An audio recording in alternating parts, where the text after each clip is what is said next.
Hi guys, welcome back to my podcast. This is Becky Beasley and I'm your host.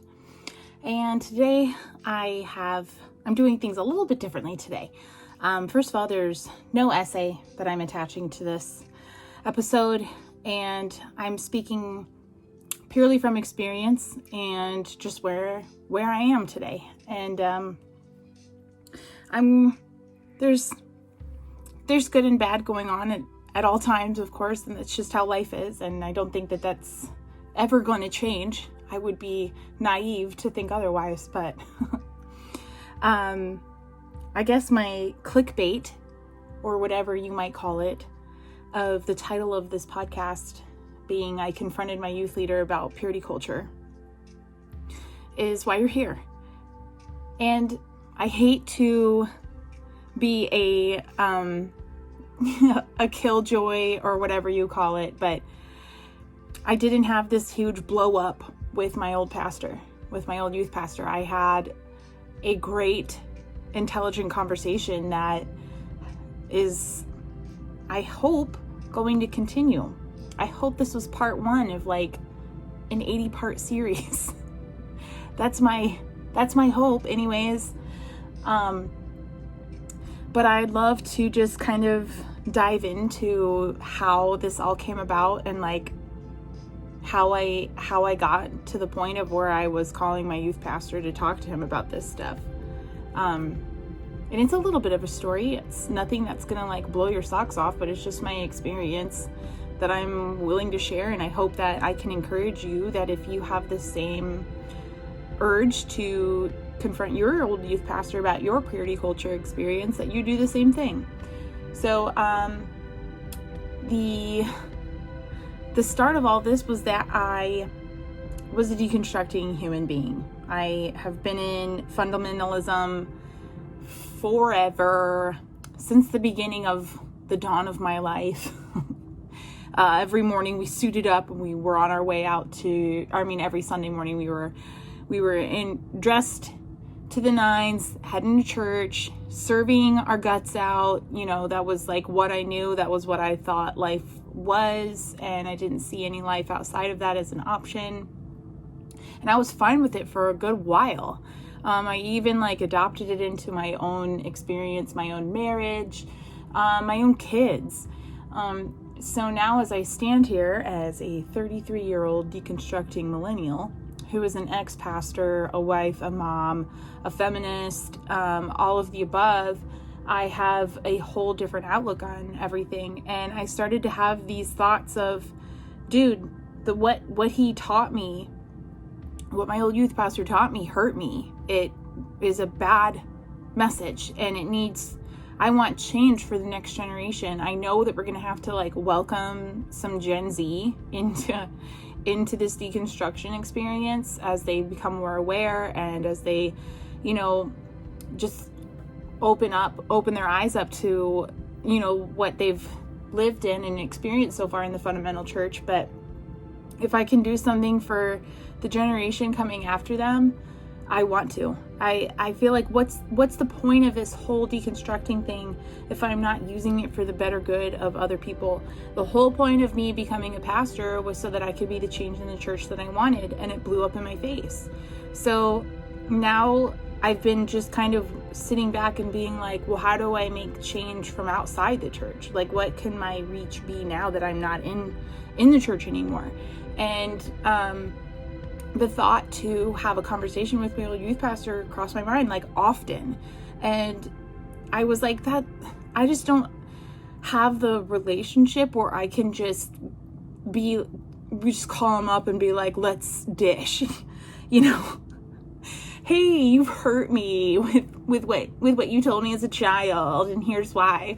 I just was kind of sitting on that and just being like, I don't know how to open that box. I don't know how to make that happen without it being received well or out of the blue. I really wanted it to be something that could be constructive within the deconstruction that I'm doing, and to just have some hand of influence, some way to help who it is that I want to help. I've always had a heart for young people. I loved being a youth leader. I loved connecting with the kids.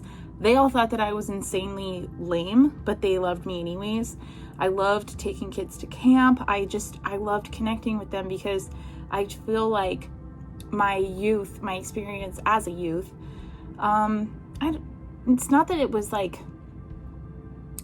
extremely turbulent, even though I felt like it was. I just really had a hard time finding fellow females to connect with and to feel like I belonged, just because I was such an outcast. That for the most part, I often connected with men youth leaders because I just wasn't the meek, quiet, submissive type. I'd never have fit into the mold of what the church wants for women. And so it was like my rebellion started early.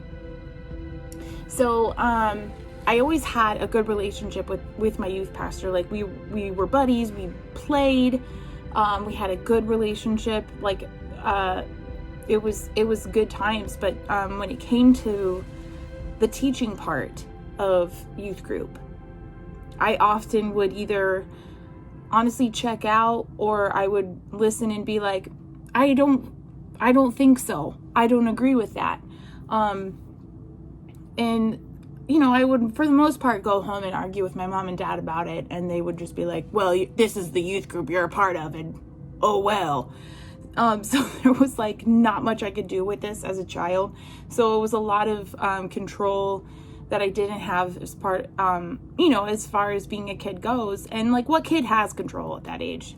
But also at the same time, what kid doesn't want control? And so I just started to want to unpack this with my old youth pastor. And I knew in my heart of hearts that we would be able to come together and like have a reasonable conversation and talk. But it was like just nothing that was like something I pursued, because we just never talked. So I'm like, I just left it. I just let it be, and I just kept thinking about it. Well, I went on a little tirade the other day on Facebook, and I don't normally do that because what tirade on Facebook ever leads to anything good? It doesn't. Newsflash, it doesn't. So anyways, I was sharing about an experience that I had, and I ended up using the word, or words, depending on how you spell it, bullshit at the end, because I was pretty angry, pretty upset about what had happened, and I was just kind of like asking people to hold space for the gray, which is like my mission in life, because the gray exists and it's never black and white the way people want it to be. And like, mind you, I haven't talked to my youth pastor, it's been a long time, besides the passing comments on Facebook, because we both acknowledge that we don't really get on Facebook that often. But anyways, he ended up texting me, and the text was like, I felt like I was in youth group again, getting in trouble because I used the word bullshit. And the response that I had, like, I was irritated that I was met with this type of correction. And I have a big thing about control, where if I feel like I'm out of control, it triggers me. And so he sends me this text message, just correcting me and telling me that it's wrong to use that language. And I was like, obviously the relationship matters to me. His relationship matters to me because he's been good to me. He hasn't been horrible to me. There was a lot of stuff that happened at the church that was beyond his control. So it wasn't my goal to eviscerate this person and to destroy a friendship. So I waited like over a day to respond to him, and I just said, funny you'd text me, but I was kind of hoping that you would kind of lend me your ear so I could talk through some stuff about youth group days with you, if you'll create that space for me. And he responded very openly, like, absolutely, I'd love to talk, I'd love to chat, I'd love to catch up. And we just figured out a good day, and it was gonna be like 4 days away from that point. So I ended up calling my therapist, which I've never done outside of a session. I have never really contacted her for help. But I didn't call her. I emailed her and I said, help me.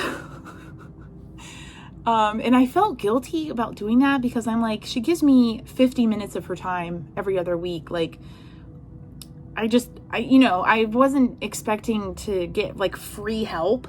I don't abuse this. I don't ever abuse any system that way. I just was like, can you squeeze me in? Can you give me some tips? Because I sent her I just told her about the text message I got. She made a 10-minute time span for me to call her and talk to her. And she offered me so much support, and she actually congratulated me on reaching out for help, which I just didn't even know was something you can congratulate someone on. I've always just suffered through and just kind of been like, what happens.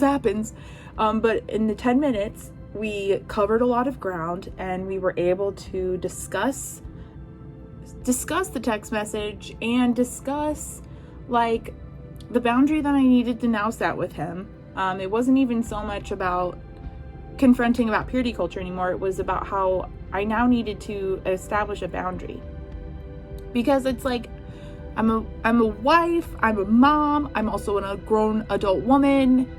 And I just didn't really appreciate having my language corrected at this point in my life as a woman in her 30s. It's just not something I wake up and dream about happening.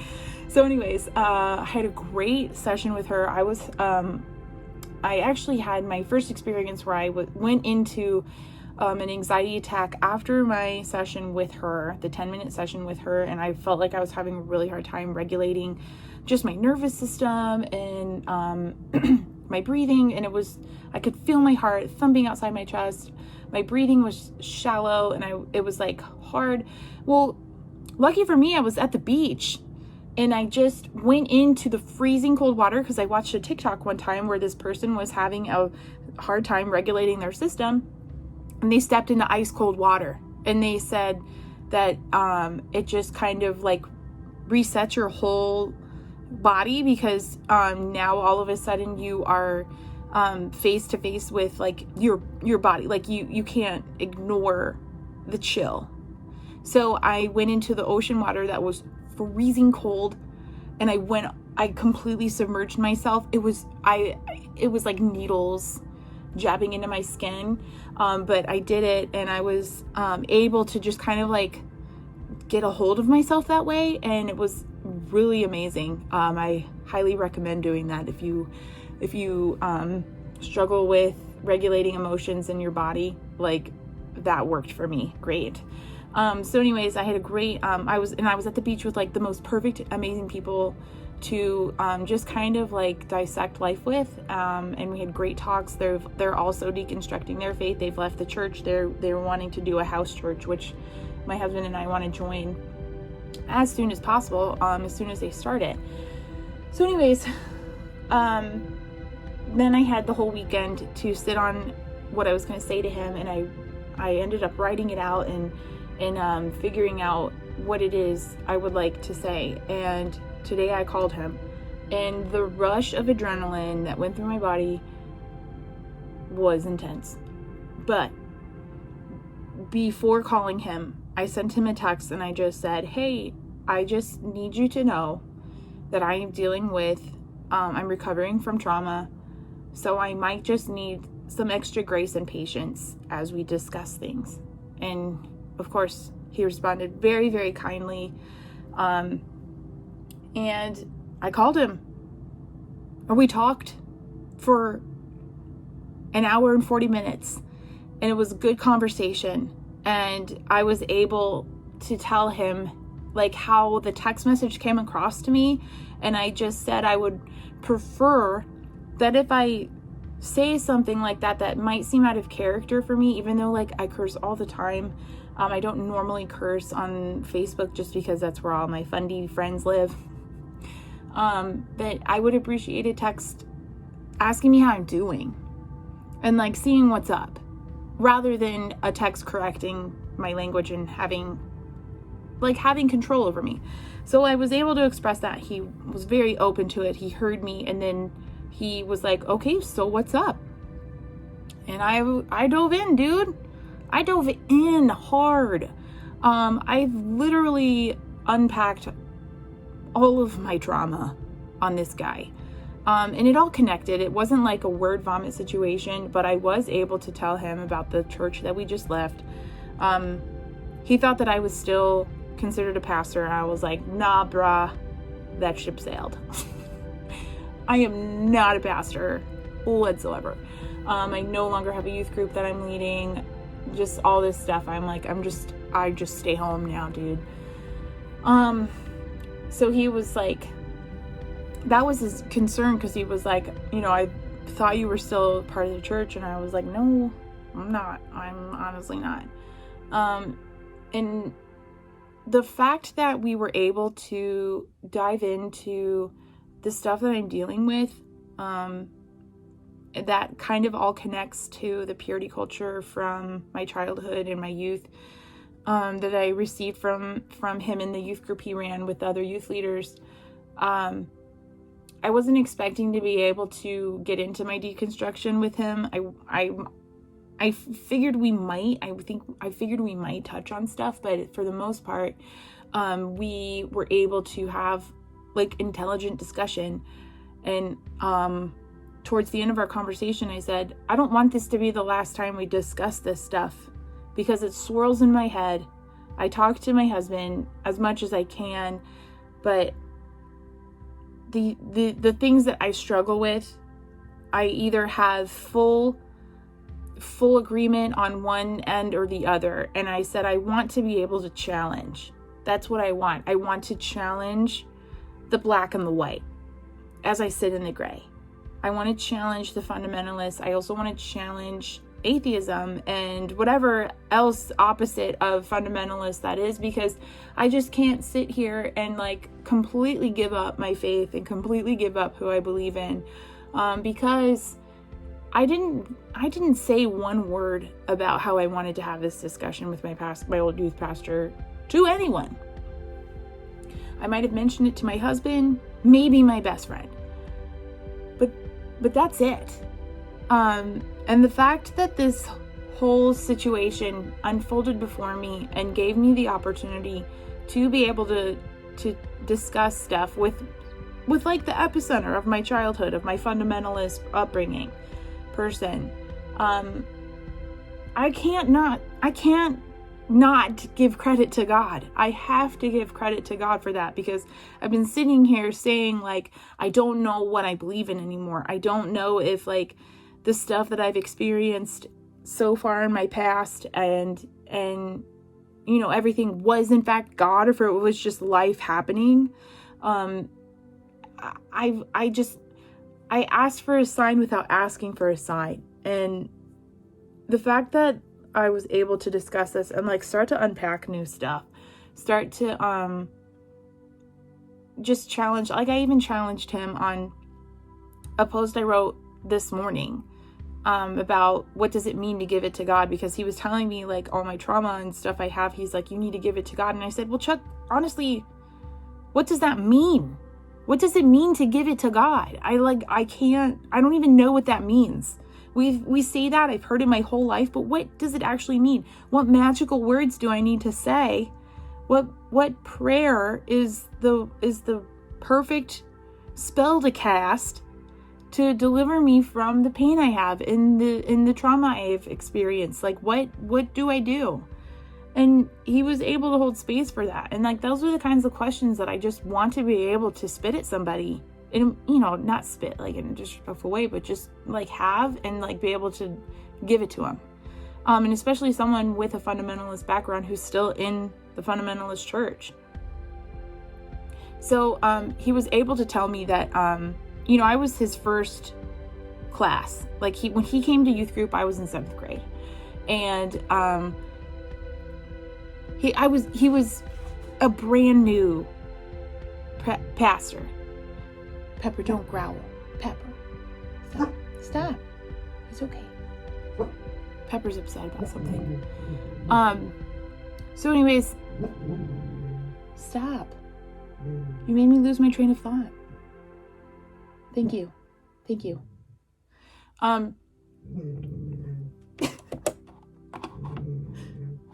Pepper, stop.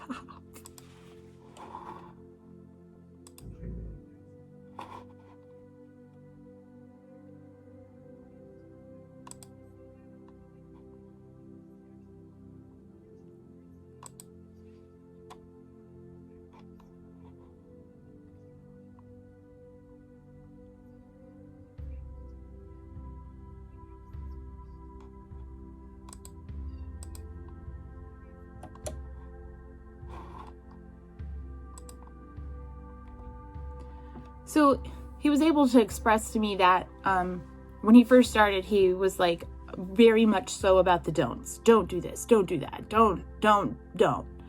And he said, I'm not so much about the don'ts anymore. I've experienced stuff. I've lived stuff. And he said that my experience isn't something that is a rare occurrence. And that was like the main thing I just wanted him to know, was that I wanted to know that he knew that we need to have more support for people who are sexually assaulted, for girls who experience sexual abuse, in boys too, absolutely, of course. I'm just speaking from my experience of being a female who and I told him this, I said I made a whole pledge in front of the church that I would remain pure until my wedding day, and then I had boys sexually assault me so that I was basically no longer considered pure, so I kept my mouth shut. I didn't want to be known as the impure girl, and so I didn't tell anybody. I told no one. And that's scarring. It's damaging to have that, to like not be your true authentic self and to get help for stuff like that. And so I basically just wanted him to know that that kind of scenario is out there so that he can offer help to his kids who are in his youth group and beyond that. It's not just youth group kids. I was just sexually assaulted 3 years ago. Like I'm 33. Like this stuff happens on a day-to-day basis. So, I was able to also clear the air about a lot of stuff, as far as like, my experience with having to apologize to the entire church. And he was like, I wasn't included in that. I didn't have the opportunity to be made aware. I wasn't part of the solution. I had no say in how that happened. And he acknowledged the abuse. And like, that's just like, that's what I needed. That's what I needed. And it's almost like there's like a lifting because I had it acknowledged that the way that stuff has been handled in my childhood was abusive and hurtful. And it makes me feel like maybe I can move past this type of thing. Time will tell for sure, but I've struggled. I've been struggling, and I told him, I said, I don't want this to be the last time we talk. I want to keep talking about this stuff. I want to start being able to have conversations with somebody and maybe just helping me through all this struggle, because I've been in therapy and I've prayed and asked God to help me forgive the people who have hurt me, and it's not taken.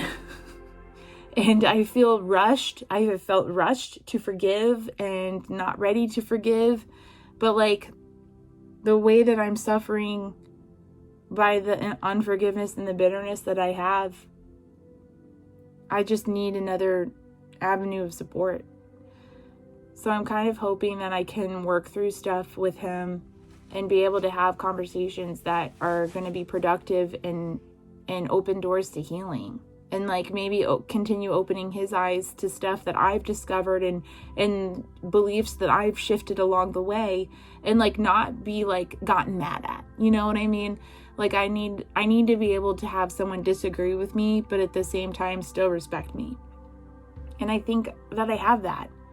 So 10 out of 10 would recommend talking to your old youth pastor. I can't guarantee these outcomes for you. Can't guarantee that. But if you're struggling with stuff, go to the source. And maybe if it's your calling to have some part of the change that you want to see happen, be the change that you can be. Be the voice that you can be. If you have connections in places other people don't, like, show up there. And I'm not saying this like as if it is your duty, but I just know that like my whole mission in my life so far has just been to be as much of a beacon as I can be, to be a helper, to be someone that people can rely on. And sometimes people rely on me too much. But in the areas that I have more of a drive and more of a space to speak, I want to be that. So this has been like really amazing for me to be able to have this experience today. And like, I knew that my pastor would listen to me. I knew that my old youth pastor would listen.